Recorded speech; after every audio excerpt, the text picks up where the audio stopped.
Hola, ¿qué tal? Dios les bendiga. Espero que se encuentren muy bien. Bienvenidos a este canal de la Iglesia Bautista Central. Nuevamente estamos aquí en esto que es Escuela Dominical, estudios bíblicos indicados especialmente para jóvenes y adultos. Dice nuestro texto lema en Juan 8:32: y conoceréis la verdad, y la verdad os hará libres. Este es el estudio 2 del libro de Esdras, correspondiente al día domingo 8 de noviembre de 2020. Recuerden que cada domingo a la misma hora, 10 de la mañana, estamos presentando un nuevo estudio. No se los pierda. Es muy importante que usted conozca de la palabra de Dios. Hoy continuamos entonces una serie de estudios acerca del libro de Esdras. El tema es el retorno bajo Zorobabel. Vamos a leer una parte de la lectura base en la Biblia que está en Esdras, del 1 al 7, del 1:7 al 3:3. Pero vamos a leer nada más las primeras partes, que corresponde a Esdras 1:7 al 11. Dice la palabra de Dios: y el rey Ciro sacó los utensilios de la casa de Jehová que Nabucodonosor había sacado de Jerusalén, y los había puesto en la casa de sus dioses. Los sacó pues Ciro, rey de Persia, por mano de Mitridates, tesorero, el cual los dio por cuenta a Sesbazar, príncipe de Judá. Y esta es la cuenta de ellos: 30 tazones de oro, 1000 tazones de plata, 29 cuchillos, 30 tazas de oro, otras 410 tazas de plata y otros 1000 utensilios. Todos los utensilios de oro y de plata eran 5400. Todos los hizo llevar Sesbazar con los que subieron del cautiverio de Babilonia a Jerusalén. Dios bendiga su palabra. Vamos a orar para poner este tiempo en las manos de Dios. Nos ponemos en actitud de oración. Bendito Dios y Padre Celestial, te damos gracias, Señor, por este tiempo que podemos tener para exponer tu palabra, y lo ponemos en tus manos para que todo salga bien. Te pedimos que seas con nosotros y que esta tu palabra pueda llegar a muchos corazones necesitados. Perdona nuestros pecados, en el nombre de nuestro Señor y Salvador Jesucristo te lo pedimos todo y te damos gracias. Amén. Muy bien, entonces estamos en la introducción de nuestro estudio.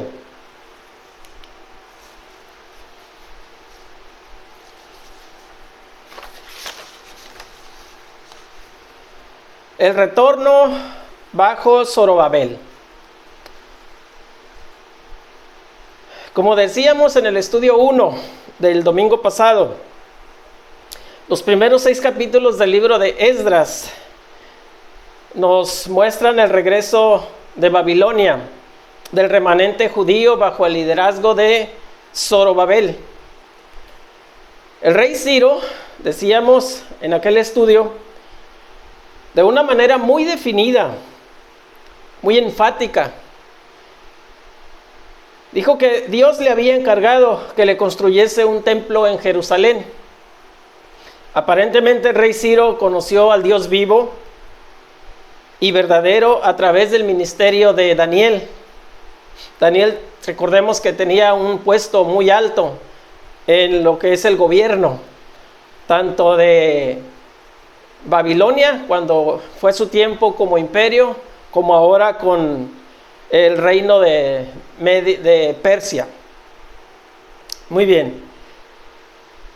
Entonces, vimos que Dios le había encomendado la misión de impulsar la edificación del templo al rey Ciro.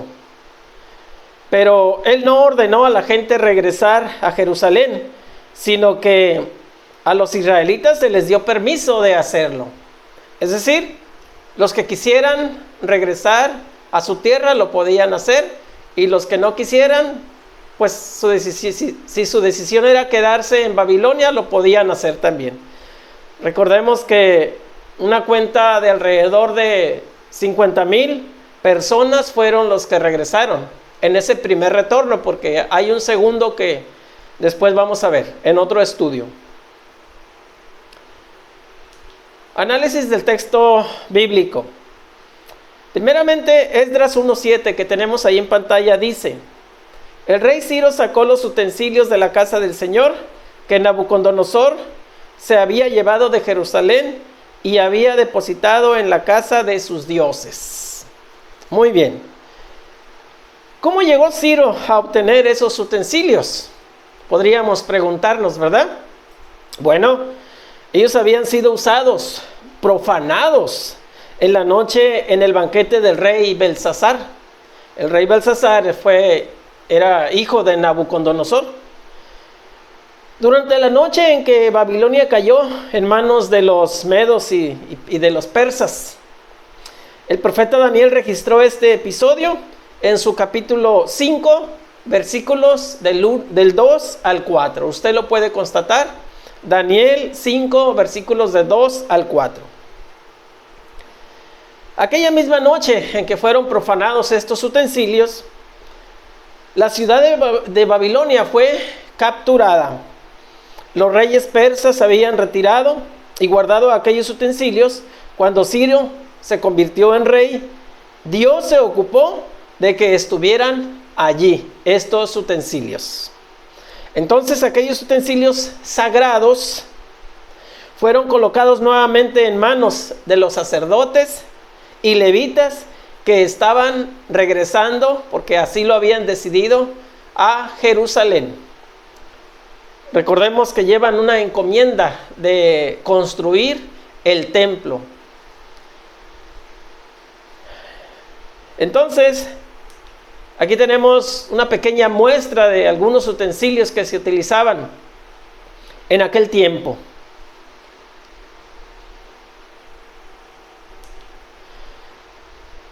Ahora vamos a estar atendiendo los versículos 8 al 11 del capítulo 1 de Esdras. Como está en pantalla, dice: lo sacó pues Ciro, rey de Persia, por medio del tesorero Mitrídates, el cual los contó y se los entregó a Sesbazar, príncipe de Judá. La cuenta de ellos es esta: 30 tazones de oro, 1000 tazones de plata, 29 cuchillos, 30 tazas de oro, otras 410 tazas de plata y otros 1000 utensilios.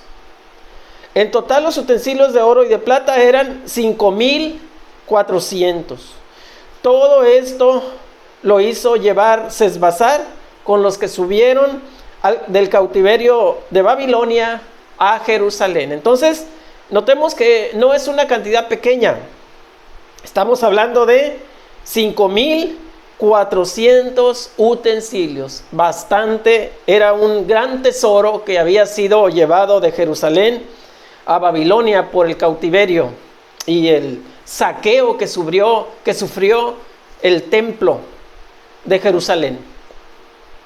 Entonces, como estos utensilios fueron oficialmente entregados a los judíos, se nos mencionan aquí con todo detalle cuántos tazones de oro, cuántos de plata, cuántos cuchillos y demás, con todo detalle en cuanto a cantidad y tipo de utensilio. Representaban una riqueza enorme, como estábamos diciendo, y fueron enviados de vuelta a Jerusalén. Ahora llegamos a Esdras 2. Este capítulo incluye una lista de aquellos que regresaron a Jerusalén bajo la dirección de Zorobabel.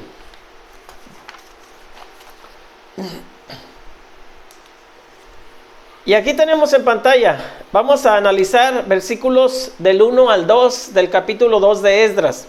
Dice así: estos son los hijos de la provincia que regresaron del cautiverio, aquellos que Nabucodonosor, rey de Babilonia, había llevado cautivos a Babilonia, y que volvieron a Jerusalén y a Judá, cada uno a su ciudad.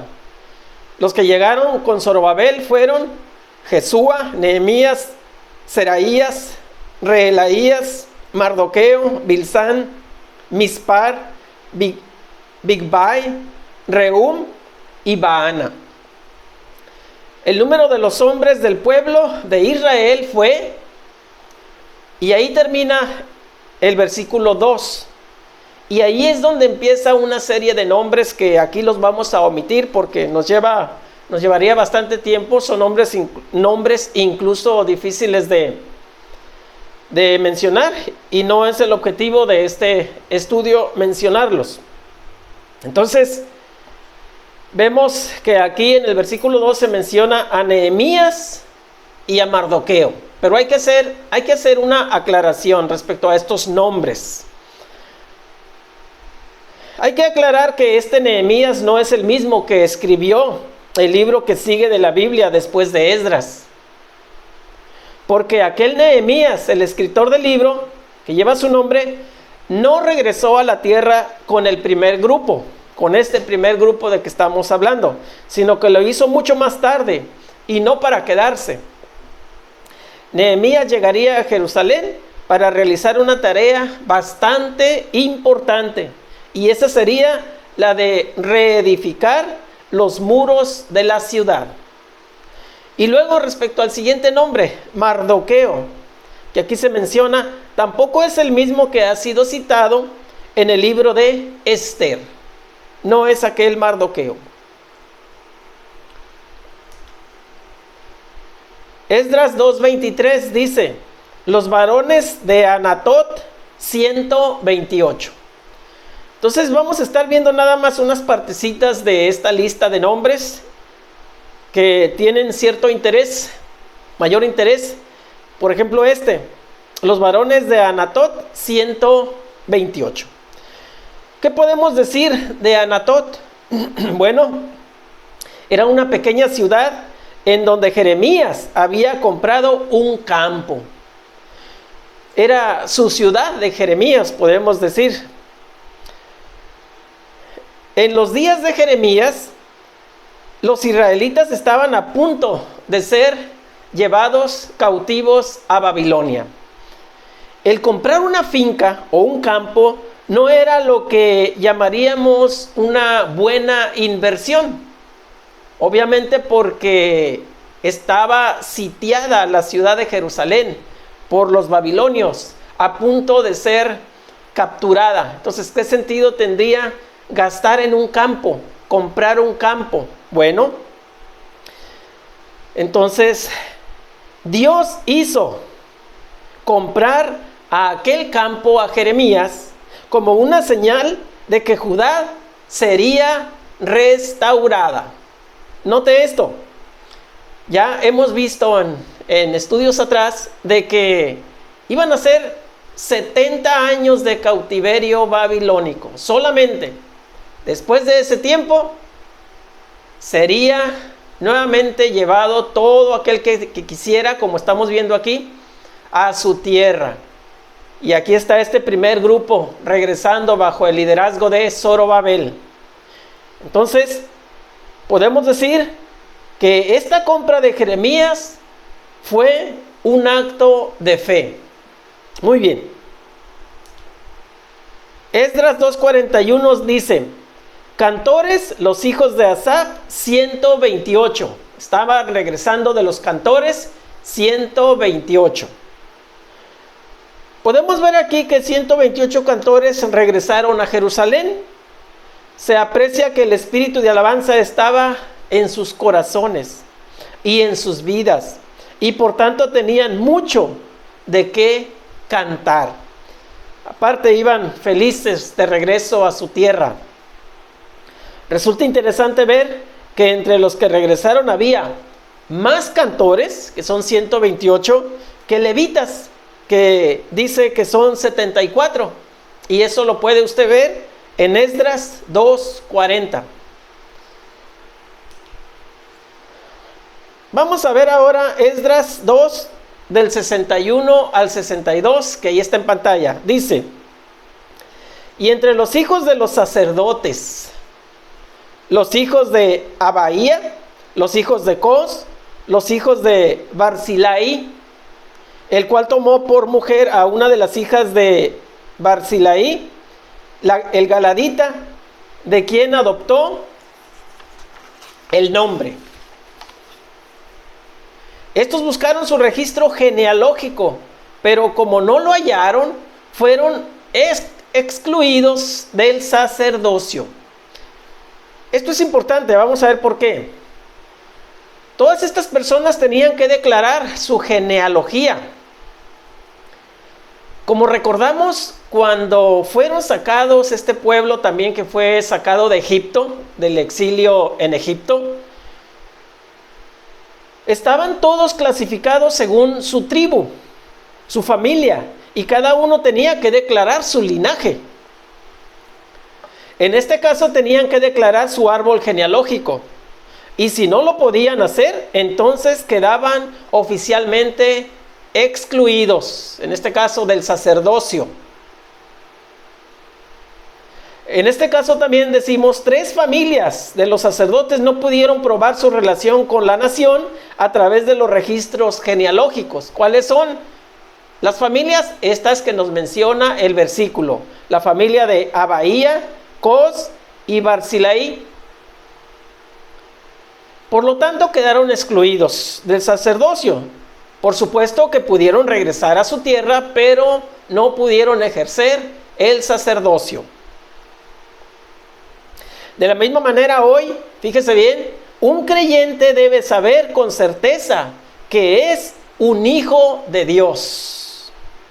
El apóstol Pablo pudo decir en 2 de Timoteo 1:12: porque yo sé en quién he creído y estoy convencido de que es poderoso para guardar mi depósito hasta aquel día glorioso. ¿Puede decir usted esto de su persona? Seguimos. Esdras 2, del 64 al 65. Ahí lo tiene en pantalla, dice: toda la congregación, unida como un solo hombre, era de 42,360, sin contar sus siervos y sus siervas, que eran 7,337. Había también 200 cantores y cantoras.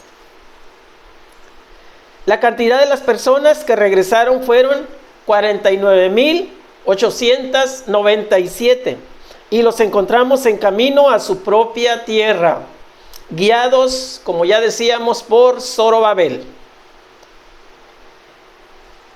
Entramos al capítulo 3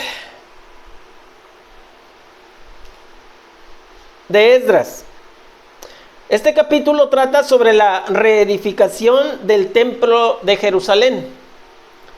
Vimos hace un momento que el primer grupo que regresó a Jerusalén después de la cautividad de Babilonia, en Babilonia, estaba formado por unos 50,000 personas. En la siguiente delegación serían unas 2,000 personas más. Siguiente grupo, que regresarían bajo la dirección de Esdras, pero un tiempo después. Y aparentemente hubo otros que lo hicieron de diferente manera, y que elevaron a unos 60,000 el número de los que regresaron. Esdras 3:1, lo tenemos en pantalla, dice: cuando llegó el 7º mes, y ya establecidos los hijos de Israel en las ciudades, se congregó el pueblo como un solo hombre en Jerusalén. Evidentemente, hubo un periodo de tiempo que transcurrió entre el final del capítulo 2 y el principio del capítulo 3 de Esdras. No sabemos cuánto, pero según la lectura del libro nos hace pensar así. Notamos que el capítulo 2 terminó cuando los hijos de Israel regresaban a su tierra. Y vimos que ellos habían traído con ellos grandes riquezas que se habían entregado para que reedificaran el templo y para que restauraran la tierra. Aparentemente, durante ese periodo transcurrido, la gente se dedicó a edificar sus propias casas. Noten esto. En ese tiempo que estamos hablando, que transcurrió del final del capítulo 2 a inicios del capítulo 3 de Esdras, hubo un tiempo que no sabemos con exactitud cuánto fue, meses, semanas, años, y la gente se dedicó a edificar sus propias casas. Recordemos que llevan que regresaron con una encomienda. Porque más adelante veremos, cuando lleguemos al libro de Ageo, que él los reprendió por haber edificado sus propias casas, descuidando la reedificación del templo. Puede que hayan pasado, como decíamos, semanas, meses o incluso 1 o 2 años. Pasamos a Esdras 3:2. Dice: entonces se levantaron Jesúa, hijo de Josadac, con sus hermanos los sacerdotes, y Zorobabel, hijo de Salatiel, con sus hermanos, y edificaron el altar de Dios de Israel, para ofrecer sobre él holocaustos, como está escrito en la ley de Moisés, varón de Dios. Muy bien. Para nosotros aquí el detalle importante, el detalle que resalta, el detalle de interés, es que ellos examinaron las sagradas escrituras y encontraron lo que estaba escrito en la ley de Moisés. Y cuando encontraron lo que se había escrito, no hubo allí ninguna controversia, fíjense bien, ni diferencias de opiniones. No solo regresaron a su tierra, sino que también volvieron a reconocer la ley de Moisés. La Biblia era su autoridad. Y por lo tanto, ni las ideas de las opiniones de los individuos interfirieron en su decisión. Las cosas no se hicieron por oportunidad o por conveniencia. Ahora, este es un gran principio de mucha importancia para nosotros y tiene una aplicación para nuestras propias vidas.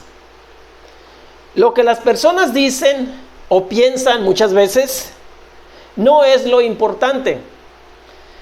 Fíjese bien, las escrituras son totalmente suficientes y contienen todas las instrucciones necesarias para la guía de aquellos que quieren ser fieles a Dios, de aquellos que queremos ser fieles a Dios, en cualquier periodo concreto de la historia de la iglesia. Note eso que acabamos de decir. Y ahí tenemos, dentro de la ley de Moisés, lo que más resalta o de lo que más nos acordamos a veces cuando se menciona la ley de Moisés, son los 10 mandamientos que Dios le dio en tablas de piedra. Y ahí los tenemos en la imagen, representados. Muy bien. Esdras 3:3.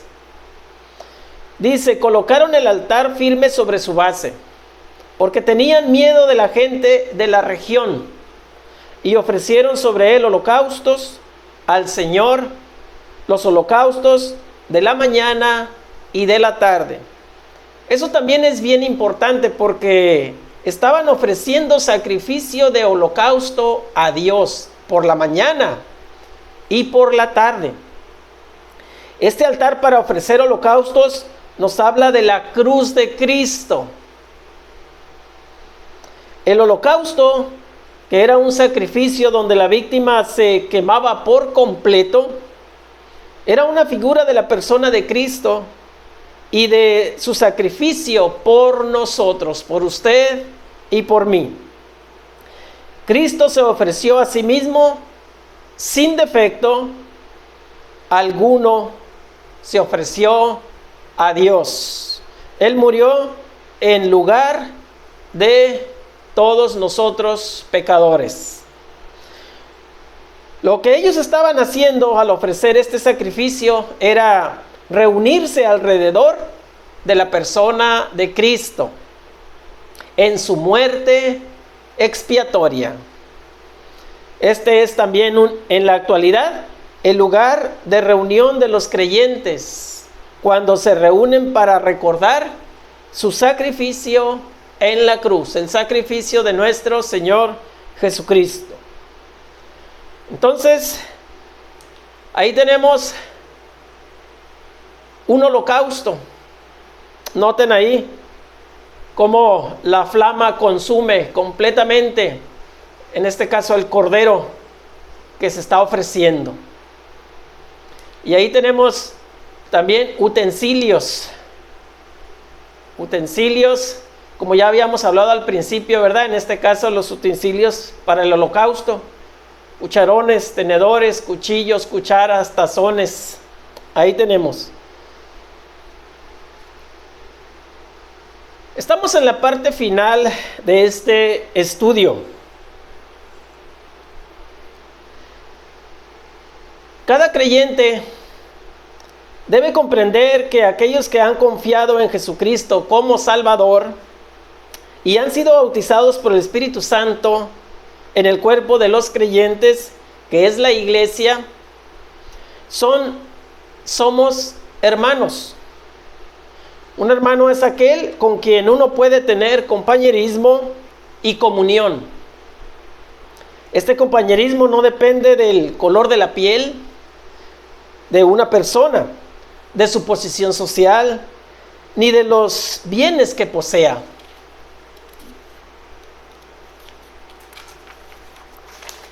En aquellos israelitas que regresaron de la cautividad, vemos una maravillosa unidad. Decía el versículo que se reunieron como un solo hombre, recuerden. Una maravillosa unidad que debería caracterizar a todos los hijos de Dios hoy en día. El autor del Salmo 133:1 dijo: mirad cuán bueno y cuán agradable es que los hermanos habiten juntos en armonía. Estamos todos viviendo en el final de la época y resulta apropiado que aquellos que tienen una comprensión de los tiempos, fíjese bien, desechen toda presunción y pretensiones. Dice el Salmo 25:9: Él dirige a los humildes en justicia y enseña a los humildes su camino. Enseña a los humildes su camino. Y con esa actitud de humildad que debemos reunirnos alrededor de la persona de Jesucristo, así como aquel remanente que regresó a su tierra se reunió alrededor del sacrificio que simbolizaba la persona y el sacrificio de Cristo. Estimado oyente, si usted se acerca a Dios reconociendo que es un pecador que necesita de su gracia, con la actitud del que sabe que no tiene nada que ofrecer para lograr su salvación, Él le recibirá. Dios le recibirá sin ninguna duda. Dice el Salmo 138:6: el Señor es excelso y atiende al humilde, mas al altivo mira de lejos. Si usted aún no ha dado ese paso de fe que lo acerca a Dios, hágalo ahora mismo. Si lo deja para después, tal vez ya sea demasiado tarde. Aquí abajo le dejamos un folleto que le guía paso a paso cómo hacerlo. Si lo atiende y lo aplica a su vida, será el acto más importante de toda su existencia. No lo duden. Esperamos que lo haga.